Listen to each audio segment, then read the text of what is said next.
جو بندہ آزاد خیال ہوا وہ الہاد کی راہ پہ چل پڑا۔ آزاد خیالی اپنے گھر سے، ماں باپ کی بغاوت سے، اپنے معاشرے سے ہٹ کے سوچنا رہنا، اور دوست احباب میں اپنی ایک جداگانہ غیر اسلامی روش اور نافرمانی اور اکھڑ پن کے جراثیم پائے جانا، یہ عام معاشرتی خرابی کے اعتبار سے کہہ رہا ہوں۔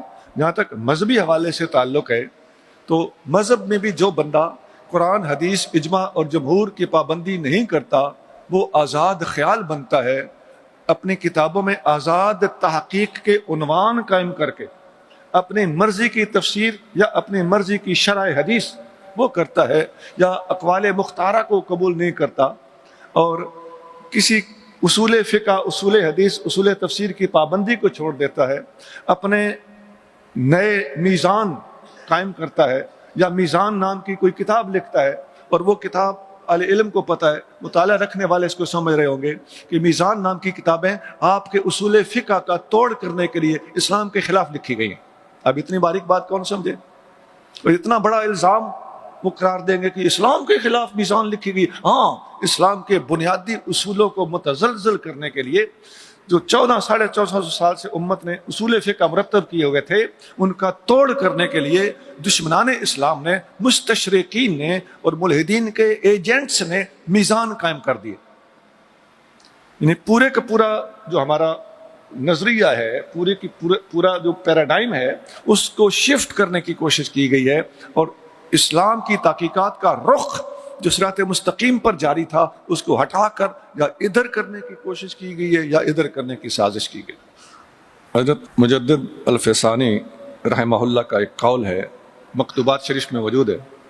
آپ فرماتے ہیں کہ جب تم دیکھو کہ طالب علم آزاد خیال ہے اور اپنی مرضی کے ساتھ اصولوں کو چھوڑ کے تحقیقات پیش کرتا ہے، فَعْلَمُوا أَنَّهُ لِصٌ، سمجھ جاؤ کہ وہ بندہ ڈاکو ہے، چور ہے، اسلام کو نقب لگانا چاہتا۔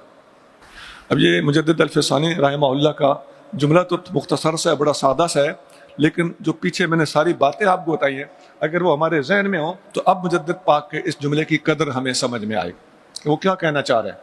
آپ دیکھتے ہیں کہ اس وقت ہم نے محسوس کیا ہے کہ بہت زیادہ لوگ ہمارے اہل سنت کے اندر ایسے پچھلے تقریباً 40 سالوں میں کھڑے ہوئے ہیں جو جہاد، اجتہاد اور مجاہدہ، یہ اس قسم کی جیم ہا کے اشتراک دکھا کر وہ ڈائلاگ بازیاں اور بڑے خوبصورت جملے گھڑنے اور لفاظی کے ماہر ہیں۔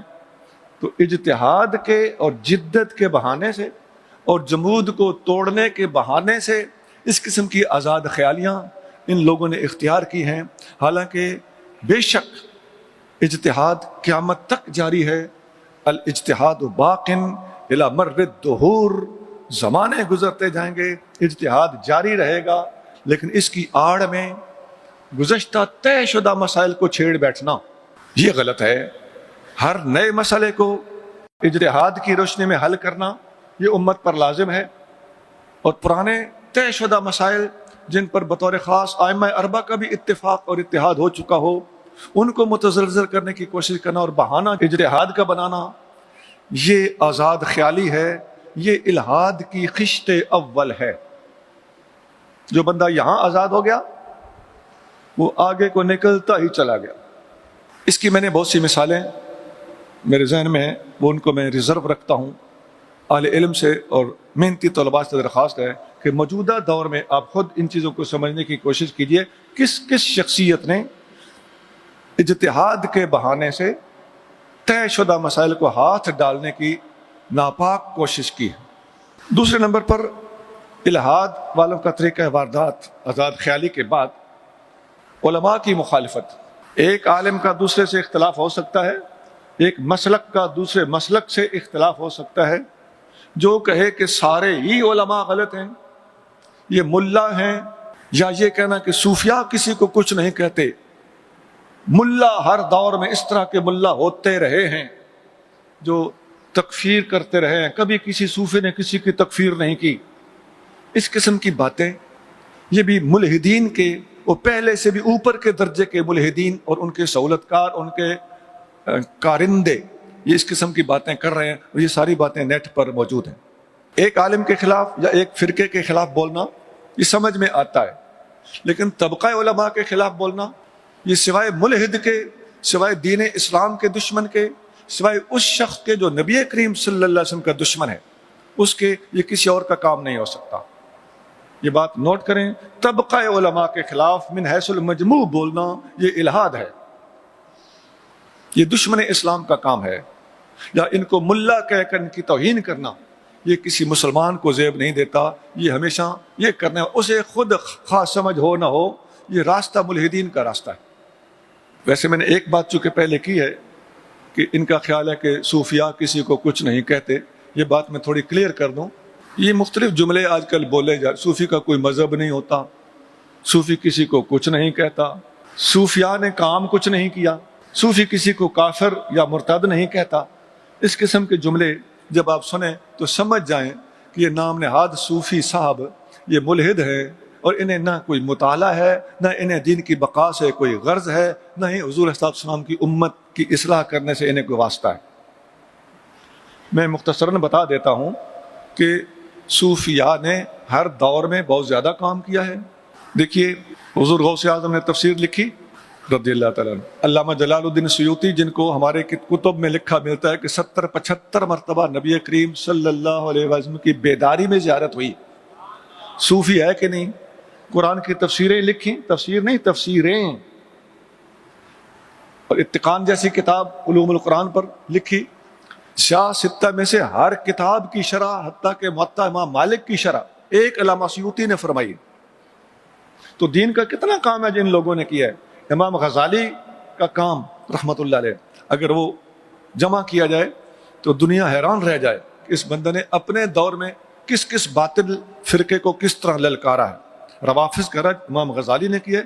آپ کی ایک المنقذ من الضلال سمجھ کے پڑھ لی جائے تو اس وقت کوئی بھی مسلمان طالب علم اپنے عقائد اور نظریات اور کلام کے اندر نہایت مہارت حاصل کر سکتا ہے، اگرچہ وہ بالکل مختصر سی کتاب۔ باقی احیاء العلوم اور وہ فلاسفہ کے رد میں لکھی گئی کتب وہ اپنی جگہ پہ ہے۔ صوفیاء نے ہر دور میں کام کیا، حضرت مجدد الفسانی کا کام، بادشاہ وقت سے ٹکر لینا، حضور غوث اعظم کے اس قسم کے خطبات، کتب، تحریرات، عقائد پر آپ کی کتب، اصول الدین، کہاں کہاں تک گن کے شاہ ولی اللہ محدث دہلوی رحمہ اللہ، ان کی کتابیں، موطا امام مالک کی 2 شرحیں انہوں نے لکھی ہیں، مصفہ اور مصفہ، مصفہ عربی میں مصفہ فارسی میں۔ تو اتنا بڑا کام، اصول تفسیر پر ان کی کتاب اس وقت بھی مدارس میں پڑھائی جا رہی ہے۔ وہ کتاب اپنی مثال آپ ہے، بہت سی باتیں اس میں ایسی ہیں جو دوسری بڑی بڑی ضخیم علوم القرآن کی کتابوں میں نہیں ملتی، جو اس کتاب میں انہوں نے نقطے کھولے۔ اب مرزا قادیانی کو کس نے چیلنج کیا؟ وقت کے تمام علماء، تمام صوفیاء مرزا قادیانی کے خلاف کھڑے ہوئے۔ تو یہ صوفیاء نے کام کچھ نہیں کیا، غلط فہمی دور کر لیں۔ پھر صوفیاء کہ یہ کسی کو کچھ نہیں کہتے، یہ بھی غلط ہے۔ تمام صوفیاء کے بیانات ہم دکھا سکتے ہیں۔ حضرت جنید بغدادی فرماتے ہیں کہ ہمارا اصول قرآن ہے، حدیث ہے اور اجماع ہے۔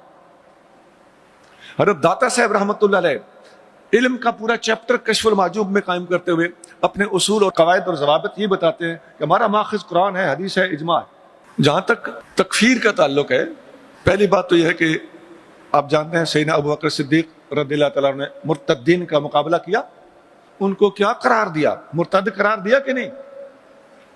ان کے خلاف تلوار اٹھائی کہ نہیں؟ ان کو قتل کیا کہ نہیں؟ اب صدیق اکبر سے بڑا صوفی کون ہوگا؟ نقش بندی سلسلے کا بانی کون ہے؟ نقش بندی سلسلہ صوفیاء کا سلسلہ ہے کہ نہیں؟ تو اسلامی سلاسل کا سب سے پہلا صوفی، جس کو داتا صاحب بھی لکھتے ہیں کہ سب سے پہلا صوفی، باقی صوفیاء بھی لکھتے ہیں کہ سب سے پہلا صوفیانہ جملہ بولنے والا، ان صفا صفا صدیق ان اردت صوفیا التحقیق، داتا صاحب لکھتے ہیں اگر صحیح معنی میں کسی صوفی کا نام جاننا چاہتے ہو تو وہ ابو بکر صدیق ہے۔ تو ابو بکر صدیق نے تو منکرین زکوٰۃ کو مرتد بھی قرار دیا، واجب القتل بھی قرار دیا، اور ان کے خلاف تلوار بھی اٹھائی۔ ایک بات کلیئر کر دوں، عزیزان گرامی، بجا تکفیر اور بے جا تکفیر، اس میں فرق۔ بہت لوگ بے جا تکفیر کرتے ہیں، تو پہلے اجتہاد والی بات کی طرح ایسے ناسمجھ لوگوں کی اس حرکت سے ناجائز فائدہ اٹھاتے ہوئے بعض لوگ بجا تکفیر کا بھی دروازہ بند کرنا چاہتے ہیں کہ یہ لفظ ہی ختم کر دو، یہ نہیں ہوگا، تمہارے ارمان تمہارے اندر ہی رہ جائیں گے۔ حق حق ہے، باطل باطل ہے، دودھ دودھ ہے، پانی پانی ہے، بجا فتویٰ بجا ہے، بے جا فتویٰ بے جا ہے۔ ہم یہ تمیز کرنا جانتے ہیں، ہمیں سکھانے کی کوشش مت کرو۔